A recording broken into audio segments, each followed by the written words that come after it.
Today, we are going to talk about the aspect of life that is most often ignored when it comes to its impact on your health, and it is connection.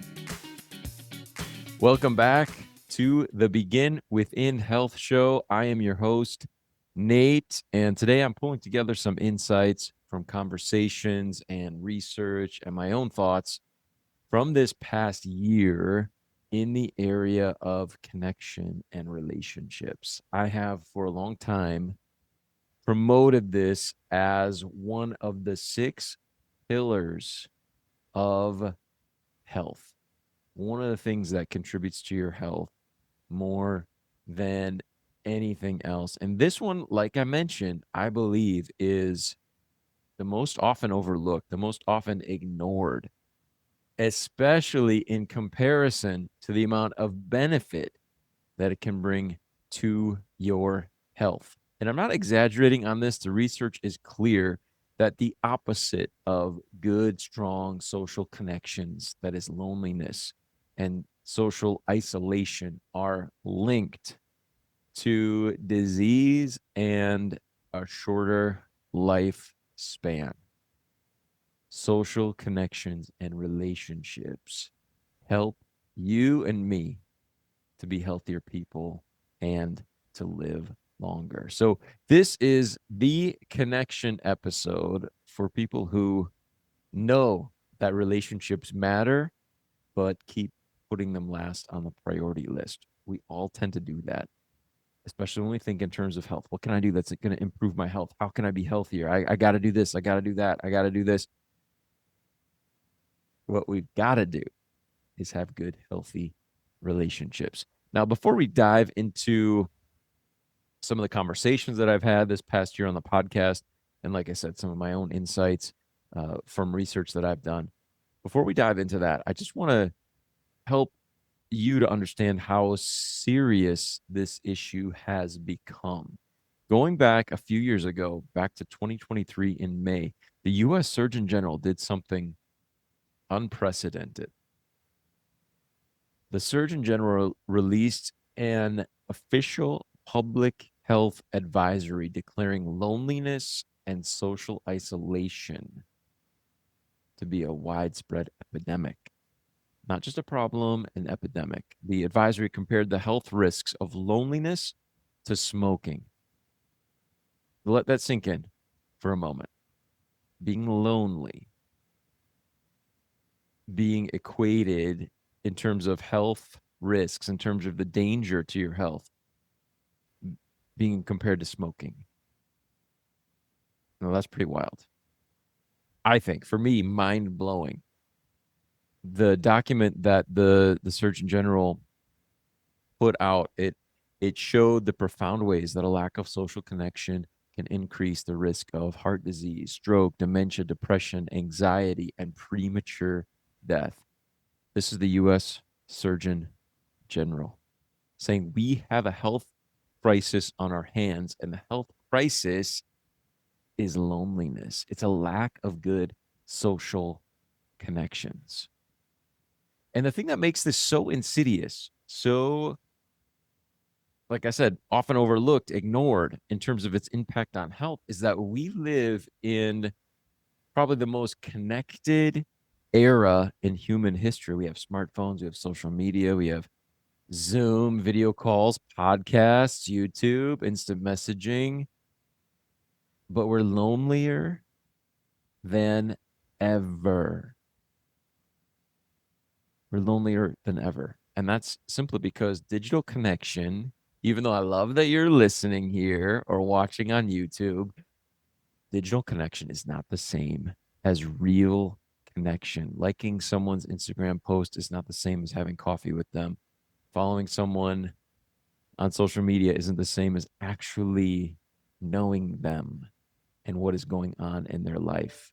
We have made some really big trade offs in terms of trading quality for quantity, trading real conversations for just information that's kind of been curated for us personally. And the fact is that our health is suffering. And so that's why the Surgeon General spoke out about it and continues to do so every year. Now we have Loneliness Awareness Week because things aren't necessarily getting better. Information's improving, but loneliness, would you say, wow, you know what? Less people are lonely than ever before. It's probably getting worse by the minute while we are sitting here talking. So when we talk about connection as being one behavior that is going to impact your health, I mean it. I'm not pretending, I'm not messing around. This is based on research. This is public health epidemic that is having negative results, and it is shortening people's lives. People are dying from loneliness. So if you and I want to be healthy, we want to maximize health, we want to show up the best that we can each and every day as healthy people, we want to work to be on the opposite end of that spectrum, right? Of course we do. So let's get into it. Let's talk about it. And what we're going to talk about here, the things I'm going to share with you, they're going to back this up over and over and over again. And what I want you to leave with, having listened to this conversation, is a very powerful determination to not lose sight of this important aspect of your health.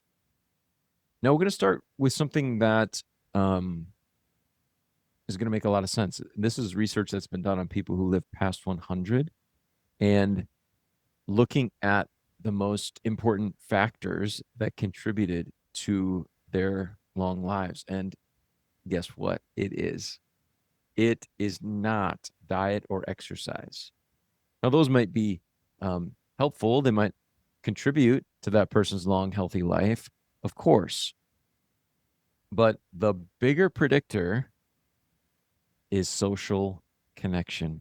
It's people who maintain strong relationships, who are a big part of a community, who feel connected to others. They live longer, even when the rest of their, health stuff, their diets, their exercise, maybe the rest of it's not perfect, even when they're not optimal in terms of nutrition and exercise. And this is something that I talked about with a longevity expert, Dr. Joseph Anton. We had him on the show back in episode 248. We talked about this in terms of fasting in particular. He's a fasting expert. We talked about fasting and longevity and his research.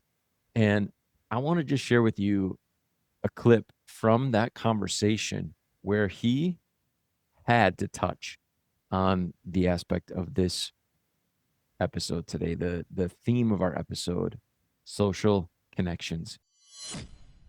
And number 5 is what we call social capital.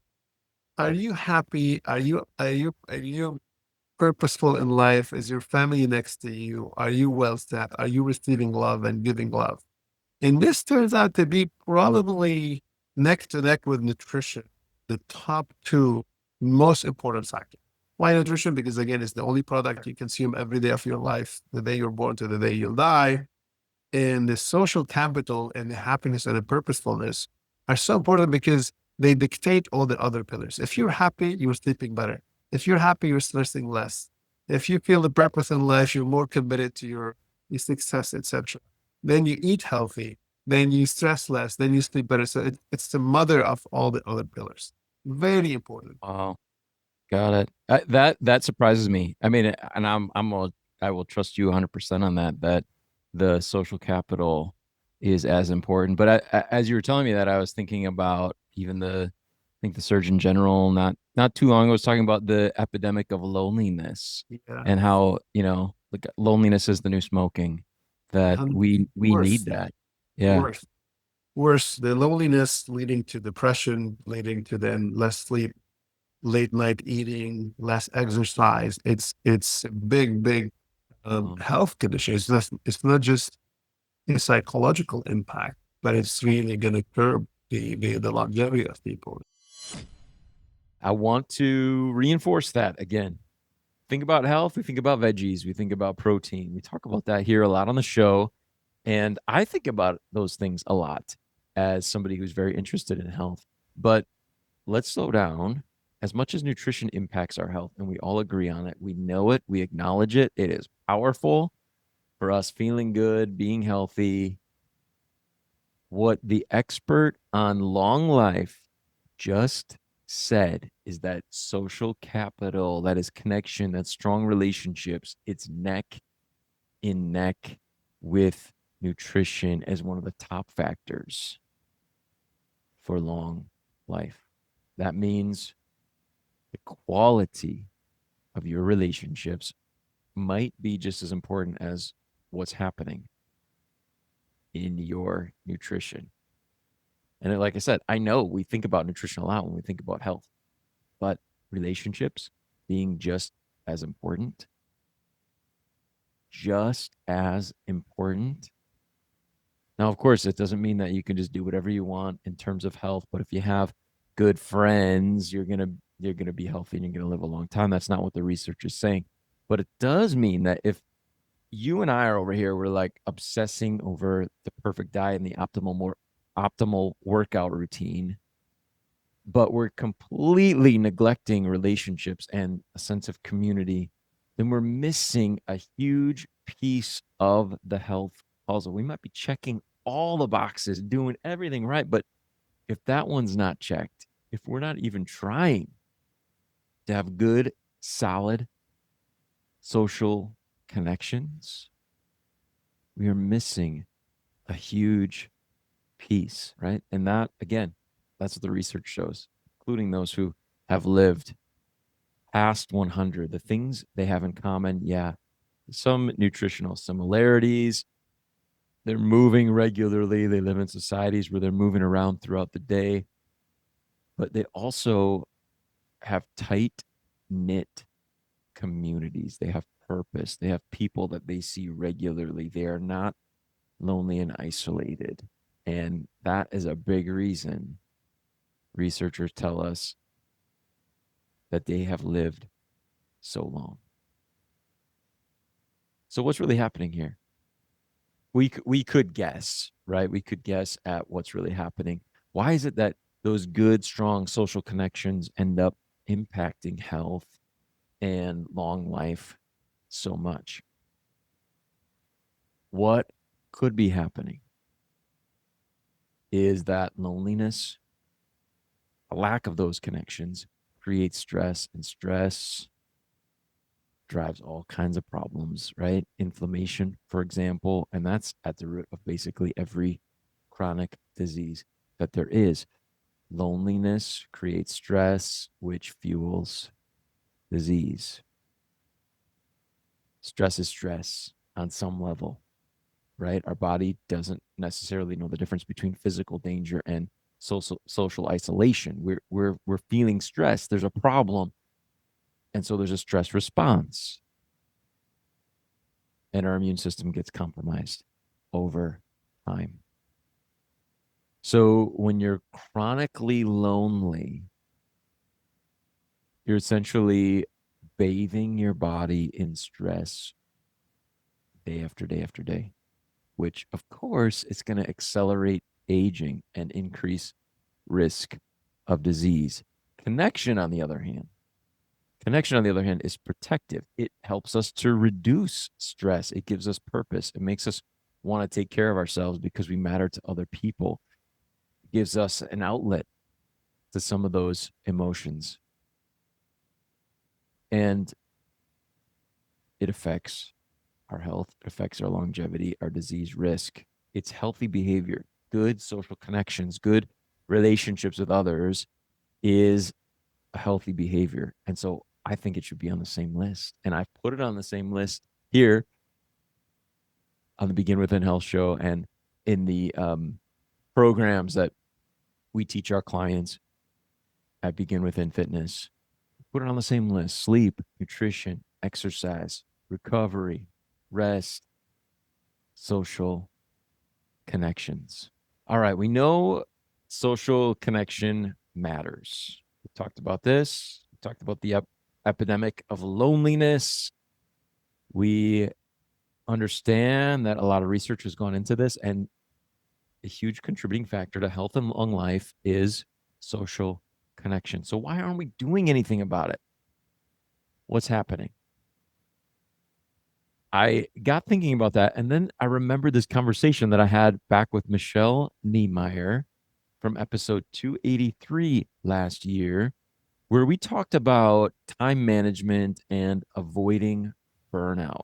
And she described the cycle of busyness where you can lose sight of what actually matters. Give this a listen.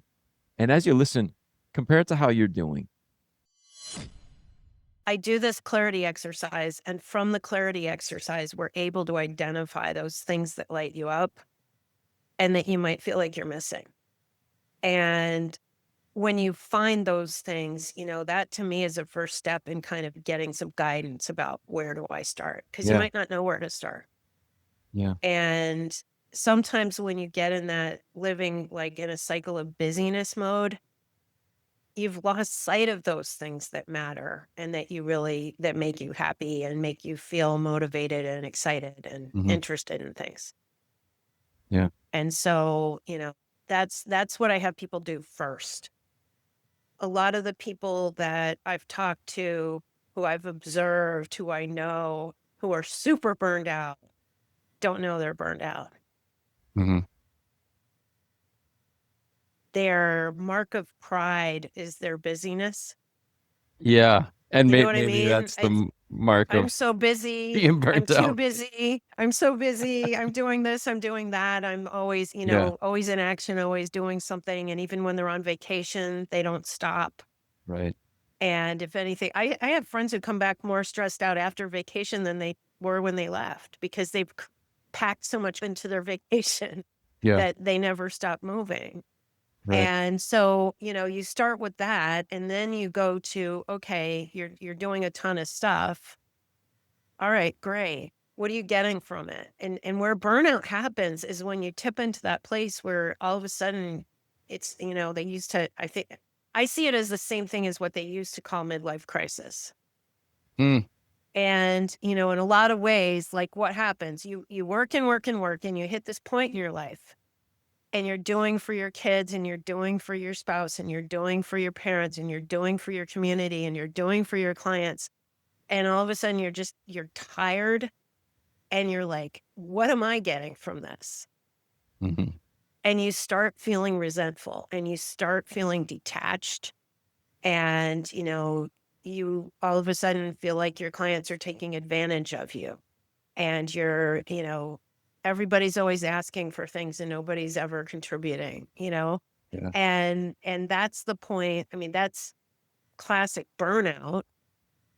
Mm. And when you're in that place, then you become less effective. You become, you're frustrated, you're detached.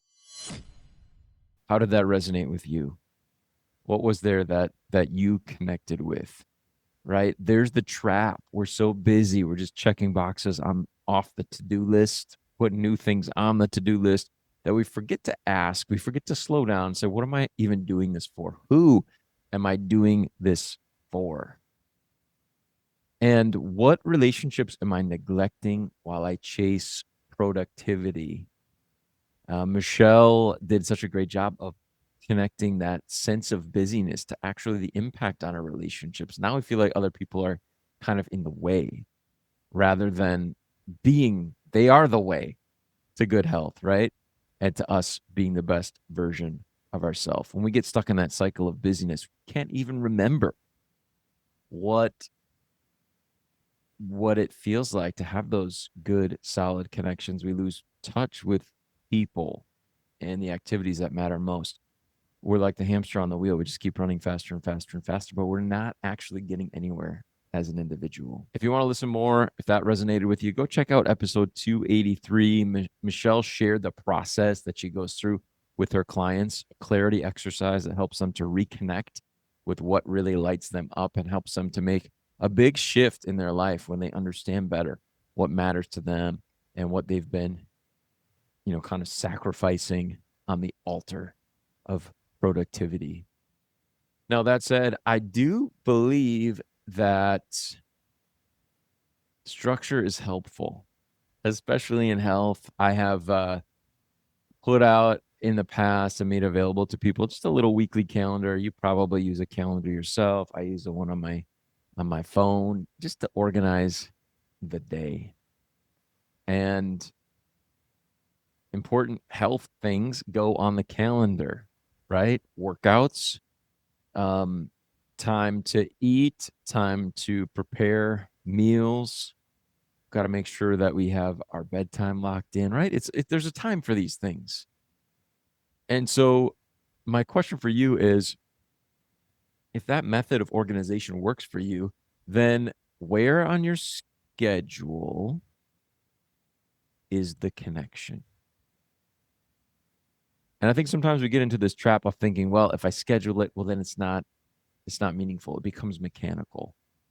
And I don't think that's true. I think if it matters, it goes on the calendar. If you've got an important meeting, you've got an important appointment, you make sure it happens. How do you make sure it happens? You put it on the calendar so that other things can't get in the way. So where's connection on your calendar? Right? The coffee dates, the catch ups with friends, book club, time to call your mom. If it's not scheduled, it probably isn't that important, right? I know that kind of hurts to hear, but the message here is that if we just leave it to chance and we think like, oh, meaningful connections happen organically, it's not true. It's not true. Meaningful connections happen intentionally. And for me, I know what could be more intentional than actually having scheduled time for it. It's going to impact us. It's going to benefit us if we do it. And of course, we could combine it with other healthy behaviors, couldn't we? Take a walk with a friend, um, have a healthy dinner at home with your family, sit down at the table. We've covered that before. We talked about the value of that. Having a meal together on a regular basis. We're checking multiple boxes. If you're into checking boxes, do it that way. And then, of course, respect quality over quantity.